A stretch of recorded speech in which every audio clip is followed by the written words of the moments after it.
ಜಗದ್ಗುರು ಶ್ರೀ ಮಧ್ವಾಚಾರ್ಯ ಮೂಲ ಮಹಾಸಂಸ್ಥಾನ ಶ್ರೀ ರಾಘವೇಂದ್ರ ಸ್ವಾಮಿಗಳವರ ಮಠದಲ್ಲಿ ಕಲಿಯುಗ ಕಾಮಧೇನು ಬೇಡಿದವರ ನೀಡುವ ಗುರು ರಾಘವೇಂದ್ರ ಸ್ವಾಮಿಗಳ 354ನೇ ಆರಾಧನಾ ಮಹೋತ್ಸವ ಆಗಸ್ಟ್ 8ರಿಂದ 14ರವರೆಗೆ 7 ದಿನಗಳ ಕಾಲ ಮಠದ ಪೀಠಾಧಿಪತಿ ಸುಬದೇಂದ್ರ ತೀರ್ಥರ ಅಧ್ಯಕ್ಷತೆಯಲ್ಲಿ ಸಪ್ತರಾತ್ರೋತ್ಸವ ಆರಾಧನಾ ಮಹೋತ್ಸವದ ಜರುಗಲಿರುವ ಆರಾಧನಾ ಮಹೋತ್ಸವದಲ್ಲಿ ಭಾಗವಹಿಸಿ ರಾಯರ ಕೃಪೆಗೆ ಪಾತ್ರರಾಗಬೇಕು.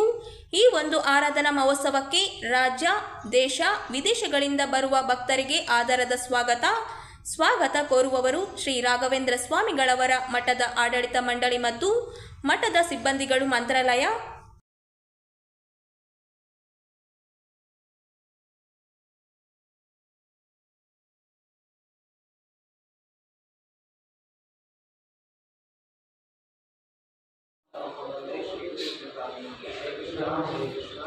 ನಗರದ ಇಸ್ಕಾನ್ ದೇವಸ್ಥಾನದಲ್ಲಿ ದಿನಾಂಕ 16ರಂದು ಶ್ರೀ ಕೃಷ್ಣ ಜನ್ಮಾಷ್ಟಮಿಯನ್ನು ಅತ್ಯಂತ ವಿಜೃಂಭಣೆಯಿಂದ ಆಚರಿಸಲಾಗುತ್ತದೆ ಎಂದು ದೇವಸ್ಥಾನದ ಕೇಂದ್ರ ವ್ಯವಸ್ಥಾಪಕ ಸಾರಥಿ ಶ್ಯಾಮದಾಸ್ ಅವರು ಹೇಳಿದರು.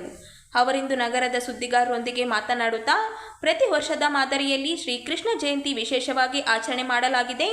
ಅತ್ಯಂತ ಭಕ್ತಪೂರ್ವಕವಾಗಿ ಆಚರಿಸುವ ಕೃಷ್ಣ ಜನ್ಮಾಷ್ಟಮಿಯಲ್ಲಿ ಈ ಬಾರಿ ಸುಮಾರು 20,000ಕ್ಕೂ ಹೆಚ್ಚು ಭಕ್ತರು ಆಗಮಿಸುವ ನಿರೀಕ್ಷೆ ಇದೆ ಎಂದರು. ಶ್ರೀ ಕೃಷ್ಣ ಜನ್ಮಾಷ್ಟಮಿ ಅಂಗವಾಗಿ ಇಸ್ಕಾನ್ ದೇವಸ್ಥಾನ 4:30ರಿಂದ ಮಧ್ಯರಾತ್ರಿಯವರೆಗೆ ಭಕ್ತಿ ಮತ್ತು ಸಾಂಸ್ಕೃತಿಕ ಕಾರ್ಯಕ್ರಮಗಳ ನಡೆಯುತ್ತವೆ. ಮಂಗಳಾರತಿ, ಅಖಂಡ ಭಗವದ್ಗೀತೆ ಪಾಠ, ಎಲ್ಲ 700 ಶ್ಲೋಕಗಳ ನಿರಂತರ ಪಠಣ, ಶಾಂತಿ ಮತ್ತು ಶುಭವನ್ನು ಕೋರುವುದು, ಅನ್ನದಾನ ಸೇವೆ, ಸಾವಿರಾರು ಜನರಿಗೆ ಪವಿತ್ರ ಸಸ್ಯಾಹಾರಿ ಊಟದ ವಿತರಣೆ, ಪಲ್ಲಕ್ಕಿ ಉತ್ಸವ, ತೆಪ್ಪೋತ್ಸವ, ಸಾಂಸ್ಕೃತಿಕ ಹಾಗೂ ಮಹಾ ಅಭಿಷೇಕ ಕಾರ್ಯಕ್ರಮ ಆಯೋಜನೆ ಮಾಡಲಾಗಿದೆ ಎಂದರು. ಆಚರಣೆ ಮಾಡ್ತಾ ಇದ್ದೀವಿ. ಸುಮಾರು 13 ವರ್ಷಗಳಿಂದ ರಾಯಚೂರಿನಲ್ಲಿ ಸೂಕ್ತವಾಗಿ ಶ್ರೀ ಕೃಷ್ಣ ಜನ್ಮಾಷ್ಟಮಿಯ ಆಚರಣೆ ಮಾಡ್ತಾ ಬರ್ತಾ ಇದ್ದೀವಿ. ಒಂದು ಸಣ್ಣ ಒಕ್ಕೂಟದಿಂದ ಇದನ್ನ ದಿವಸ 20,000ಕ್ಕೂ ಹೆಚ್ಚು ಭಕ್ತಾದಿಗಳು ಭಾಗವಹಿಸ್ತಾ ಇದ್ದಾರೆ. ಹಬ್ಬದಲ್ಲಿ ನಾವು ದಿನವಿಡೀ ನಾನಾ ರೀತಿಯ ಪೂಜಾ ಕಾರ್ಯಕ್ರಮಗಳು, ಬೆಳಗ್ಗೆ 4:30ರಿಂದ ಮಂಗಳಾರತಿ, ನಂತರ ಶ್ರೀಮದ್ ಭಗವದ್ಗೀತೆ ಪಠಣ, ಸಂಪೂರ್ಣ 700 ಶ್ಲೋಕಗಳ ಅಖಂಡ ಪಠಣ ಆಗುತ್ತೆ.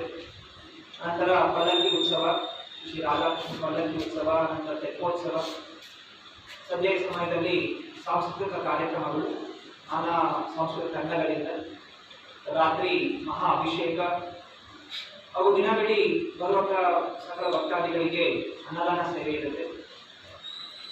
ಹೀಗೆ ಕೃಷ್ಣನ ಒಂದು ಭಕ್ತಿಯ ಪ್ರಚಾರ ಮಾಡಲಿಕ್ಕೆ, ಕೃಷ್ಣ ಸೇವೆ ತೊಡಗಿಸಲಿಕ್ಕೆ ವಿಶೇಷವಾದಂತಹ ಸಮಾರಂಭ. ಇದಲ್ಲದೆ ಇಸ್ಕಾನ್ ರಾಯಚೂರಿನಲ್ಲಿ ನಮ್ಮ ಧ್ಯೇಯವು ದೇವಾಲಯ ಚಟುವಟಿಕೆಗಳನ್ನು ಮೀರಿ ಆಧ್ಯಾತ್ಮಿಕ, ಸಾಂಸ್ಕೃತಿಕ ಮತ್ತು ಮಾನವೀಯ ಉಪಕ್ರಮಗಳ ಮೂಲಕ ಸಮುದಾಯಕ್ಕೆ ಸೇವೆ ಸಲ್ಲಿಸಲು ನಾವು ಬದ್ಧರಾಗಿದ್ದೇವೆ. ಶಿಕ್ಷಣ ಮತ್ತು ಯೋಜನೆ ತೊಡಗಿಸಿಕೊಳ್ಳಲು ಕಳೆದ ವಾರ ಜನ್ಮಾಷ್ಟಮಿ ಪೂರ್ವ ಆಚರಣೆ ಭಾಗವಾಗಿ ಸುಮಾರು 25 ಶಾಲೆಗಳಲ್ಲಿ ನಾನಾ ರೀತಿಯ ಸಾಂಸ್ಕೃತಿಕ ಸ್ಪರ್ಧೆಗಳು ನೆರವೇರಿಸಲಾಗಿತ್ತು. ಸುಮಾರು 4,000ಕ್ಕಿಂತ ಹೆಚ್ಚು ಮಕ್ಕಳು ಭಾಗವಹಿಸಿದ್ದು. ಭಗವದ್ಗೀತೆ ಶ್ಲೋಕ ಪಠಣ, drawing, martial arts, Rubik's cube, ಈ ರೀತಿಯಲ್ಲಿ ಎಲ್ಲ ಭಾಗವಹಿಸಿದ ಮಕ್ಕಳಿಗೆ ಒಂದು ನಾಮಪತ್ರ ಹಾಗೂ ಗಿಫ್ಟ್ಸ್ ಕೂಡ ಕೊಡಲಾಗಿತ್ತು, ಹಾಗೂ ವಿನ್ನರ್ಸ್ಗೆ ಮೆಡಲ್ ಕೂಡ ಕೊಡಲಾಗಿತ್ತು. ಈ ರೀತಿ ಕೇವಲ ಪೂಜೆ ಪುನಸ್ಕಾರ ಒಂದೇ ಅಲ್ಲದೆ ಸಣ್ಣ ಮಕ್ಕಳ ಮನಸ್ಸಿನಲ್ಲಿ ನಮ್ಮ ಭಾರತೀಯ ಸಂಸ್ಕಾರ ಹಾಗೂ ಒಳ್ಳೆಯ ನಡವಳಿಕೆ, ನೇರವಾಗಿ ಜ್ಞಾನ ಕೂಡ ಸಂಸ್ಥೆ ಬೆಳೆಸಲಿಕ್ಕೆ ಪ್ರಯತ್ನವನ್ನು ಮಾಡ್ತಾ ಇದೆ. ಅದರಿಂದ ಈ ದಿವಸ ಎಲ್ಲರಲ್ಲಿ ಕೋರಿಕೆ, ದಯವಿಟ್ಟು ವಿಷಯವನ್ನು ನಮ್ಮ ಒಂದು ಜನ್ಮಾಷ್ಟಮಿ ನಡೀತದೆ ಗ್ರ್ಯಾಂಡ್ ಆಗಿ. ಈ ವರ್ಷ ಕೂಡ ನಡೀತದೆ. ಅದನ್ನು ಕಲ್ಚರಲ್ ಇವೆಂಟ್ನ ಬೃಂದಾವನ್ ರೈಸ್ ಇಂಡಸ್ಟ್ರೀಸ್ ಕಡೆಯಿಂದ ಎವ್ರಿ ಇಯರ್ ನಡೆಸ್ತಾ ಇದ್ದೀವಿ.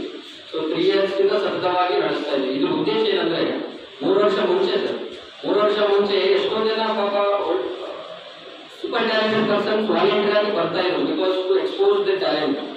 ಬರ್ತಾ ಇರಬೇಕಾದ್ರೆ ದೇವರ್ ನಾಟ್ ಗೆಟಿಂಗ್ ಪ್ರಾಪರ್ ಸ್ಟೇಜ್ ಇರ್ತಾ ಇತ್ತು. ಬಟ್ ನಮ್ಮ ಸಮಸ್ಯೆ ಕಡೆಯಿಂದ ನಾವು ಇಸ್ಕಾನಿಗೆ ಏನು ಮಾಡಿದ್ರೆ ಅಂತಂದ್ರೆ ಎವ್ರಿ ಇಯರ್ 3 ಇಯರ್ಸ್ ಇಂದ ನಮ್ಮ ಗ್ರ್ಯಾಂಡ್ ಆಗಿ ಒಂದು ಪ್ಲಾಟ್ಫಾರ್ಮ್ ನ ಕೊಡ್ತಾ ಇದ್ದೀವಿ ಬೃಂದಾವನ್ ರೈಸ್ ಕಡೆಯಿಂದ. ಅಂಡ್ ಇನ್ನೊಂದು ಏನಂದ್ರೆ ಸರ್, ಅದು ಕೊಡೋ ಕಾರಣದಿಂದ ಎಷ್ಟೋ ಜನರಿಗೆ they are getting lot of opportunity outside. ಆ ಪ್ಲಾಟ್ಫಾರ್ಮ್ ಇಂದ ಅವರು ಲೈವ್ಲಿಹುಡ್ ಅನ್ನು ಅವರು ಕಂಡುಕೊಳ್ತಿದ್ದಾರೆ. ಅವ್ರಿಗೆ ಬೇರೆ ಕಡೆ ಅವಕಾಶ ಸಿಗ್ತಾ ಇದೆ, ಗಣೇಶ ಇತ್ಯಾದಿಗಳಲ್ಲಿ ಎಷ್ಟೋ ಕಡೆ ಅವಕಾಶ ಸಿಗ್ತಾ ಇದೆ. ನಿಜವಾಗಿ ಹೇಳ್ಬೇಕಂದ್ರೆ ಇಸ್ಕಾನ್ ಇಂದ ಅವ್ರಿಗೆ ಬಹಳಷ್ಟು ಒಳ್ಳೆಯದಾಗ್ತಾ ಇದೆ. ಇದೇ ತರ ಇಸ್ಕಾನ್ ಅವರು ಹಲವಾರು ಜನರಿಗೆ ಪ್ರೋತ್ಸಾಹ ಮಾಡ್ತಾ ಇದ್ದಾರೆ. ಇದೇ ತರ ಮಾಡ್ತಾ ಇರಲಿ. ನಮ್ಮ ಸಪೋರ್ಟ್ ಯಾವತ್ತು ಸದಾ ಅವ್ರ ಇರ್ತದೆ ಅಂತ ಭಾವಿಸ್ತೀನಿ. ಇನ್ನೊಂದು ಟೆಂಪಲ್ ನಡೀತಾ ಇದೆ, ಮೀಡಿಯಾ ಮುಖಾಂತರ ಏನ್ ಕೇಳ್ಬೇಕಾದ್ರೆ ನಾನು ಕೇಳ್ಕೊತೀನಿ ಏನಂದ್ರೆ, ಟೆಂಪಲ್ ನಡೀತಾ ಇದೆ, ಪ್ರತಿ ಜನರು ಕೂಡ ಅವರಿಗೆ ಆದ ಒಂದು ಅಳಿಲು ಸಹಾಯವನ್ನು ಮಾಡಿ, ಒಂದು ಸಂಸ್ಥೆ, ಒಂದು ಶಕ್ತಿ, ಒಂದು ಸಂಸ್ಥೆ ನಿಂತರೆ ಗಟ್ಟಿಯಾಗಿ ನಿಂತರೆ ಎಷ್ಟೋ ಜನರಿಗೆ ಊಟ ಸಿಗ್ತದ, ಉಪಾಧಿಗಳು ಸಿಗ್ತವ. ದಯಮಾಡಿ ಎಲ್ಲರೂ ಕೂಡ ಅಂತ ಸಂಘ ಸಂಸ್ಥೆಗಳನ್ನು ಬೆಳೆಸಿ ಇದೇ ತರ ಪ್ರೋತ್ಸಾಹ ಮಾಡಿ ಮೀಡಿಯಾದವರು ದಯಮಾಡಿ ಇದೊಂದು ಒಳ್ಳೆ ಸಂದೇಶದಿಂದ ಕೊಡ್ಬೇಕಂತ ನಾನು ಕೇಳ್ತೀನಿ.